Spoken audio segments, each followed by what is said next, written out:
যেকোনো পুজো, জন্মদিন কিংবা বাড়িতে ছোটখাটো কোনো অনুষ্ঠান মিষ্টি ছাড়া ভাবাই যায় না। আর সেই মিষ্টির তালিকায় সবার আগে চলে আসে কিন্তু একেবারে সহজ আর মজাদার সিমুইয়ের পায়েস।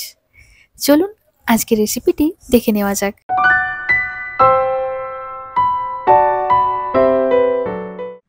বাজারে কয়েক রকমের সিমুই কিন্তু কিনতে পাওয়া যায়। তার মধ্যে একটা হলো নন ফ্রাইড সিমুই। এটা দেখতে সাদা হয় এবং একটু মোটা ধরনের হয়। এছাড়াও আরেক ধরনের সিমুই পাওয়া যায়, যেটা রোস্টেড সিমুই, দেখতে একটু লালচে হয়। আমি সিমুইয়ের পায়েস বানানোর জন্য কিন্তু নন ফ্রাইড সিমুইটাই ব্যবহার করছি। আপনারা চাইলে ফ্রাইড সিমুইটাও কিন্তু নিতে পারেন। প্রথমেই যে পাত্রে আমি সিমুইটা বানাবো সেই পাত্রেই দিয়ে দিচ্ছি 1 চামচ পরিমাণ ঘি।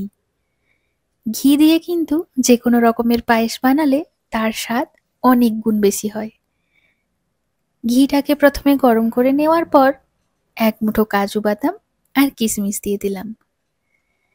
এবার গ্যাসের ফ্লেমটাকে লোতে করে এগুলোকে ভেজে নেব। মিনিট 3 সময় নিয়ে খুব ভালোভাবে কাজু আর কিশমিশগুলোকে ভেজে নিয়েছি। এখন এগুলোকে আলাদা একটা পাত্রে তুলে রাখলাম পরে ব্যবহার করার জন্য। কাজু আর কিশমিশটাকে ভেজে নেওয়ার পর আমি এখানে 1 বাটি মতো সিমুই দিয়ে দিলাম। সিমুইটাকে আমি এখন ভালোভাবে ভেজে নেব, যাতে খেতে অনেক সুস্বাদু হয়। গ্যাসের ফ্লেমটাকে একদম লোতে রেখে মোটামুটি মিনিট 7-8 ক্রমাগত সিমুইটাকে নাড়াচাড়া করে ভেজে নেব। সিমুইয়ের স্বাদ যাতে অনেক গুণ বেশি হয়, তাই আমি সিমুইটাকে ঘি দিয়ে ভেজে নিচ্ছি। মিনিট 8 ভেজে নেওয়ার পর এবার এর মধ্যে দিয়ে দিচ্ছি 4 বাটি মতো দুধ। কোনো রকম ফুল ক্রিম দুধের ব্যবহার কিন্তু করছি না। এখানে আমি 1 বাটি সিমুইয়ের জন্য 4 বাটি দুধ ব্যবহার করেছি। দুধের পরিমাণটা অবশ্যই কিন্তু বেশি ব্যবহার করতে হবে, তবে কিন্তু সিমুইয়ের পায়েস খেতে সুস্বাদু হবে। দুধের পরিমাণ যদি কম হয় তাহলে ঠান্ডা হয়ে যাওয়ার পর সিমুইটা শক্ত হয়ে যাবে। এর মধ্যে দিয়ে দিলাম 2 টুকরো তেজপাতা। গ্যাসের ফ্লেমটাকে হাইতে করে প্রথমে 2 মিনিট মতো ফুটিয়ে নেব। পায়েসের দুধটা যখন ফুটে উঠবে তখন গ্যাসের ফ্লেমটাকে লোতে করে দেব। আর 2টো ছোট এলাচের মুখটা ফাটিয়ে এর মধ্যে দিয়ে দিলাম। এবার গ্যাসের ফ্লেমটাকে লোতে রেখে 8 থেকে 10 মিনিট মতো দুধটাকে জাল দিয়ে নেব। দুধটা দিয়ে যদি ঠিকমতো জাল না দেওয়া হয় তাহলে পায়েসটা কিন্তু পারফেক্ট হবে না। আর সিমুইটাকে যদি ঘি দিয়ে ভালোভাবে না ভাজা হয় তাহলে ঠান্ডা হয়ে জমে যাওয়ার সম্ভাবনা থাকে।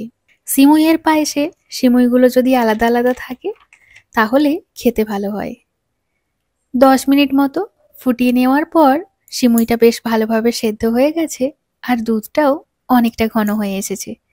এরপর এর মধ্যে দিয়ে দিচ্ছি 1 বাটি পরিমাণ চিনি। চিনির পরিমাণটাও আপনারা চাইলে কিন্তু কম করতে পারেন, তবে এটাই হচ্ছে সঠিক মাপ। 1 বাটি সিমুইয়ের জন্য 4 বাটি দুধ আর 1 বাটি চিনি। এরপর আমি 1 চিমটি মতো লবণ অ্যাড করলাম। এতে করে পায়েসের স্বাদটা কিন্তু ব্যালেন্স হয়। পায়েসের ক্ষেত্রে সঠিক পরিমাপ না হলে কিন্তু পায়েসটা পারফেক্ট হয় না। এখন গ্যাসের ফ্লেমটাকে লোতে রেখে আরও 3 মিনিট সময় ধরে পায়েসটাকে ফুটিয়ে নিতে হবে।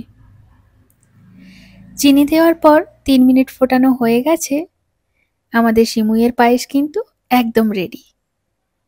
এবার ওপর থেকে দিয়ে দিচ্ছি ভেজে রাখা কাজু আর কিশমিশ। এর মধ্যে আপনারা চাইলে আমন্ড বাদামও কিন্তু ভেজে ব্যবহার করতে পারেন। ব্যাস, আজকে সিমুইয়ের পায়েস কিন্তু আমার পুরোপুরি রেডি।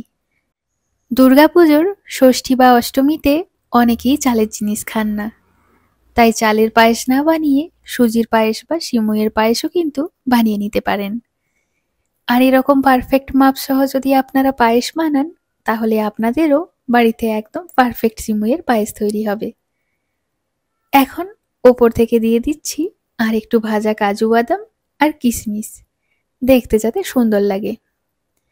তাহলে আজ এই পর্যন্তই, দেখা হবে পরের ভিডিওতে।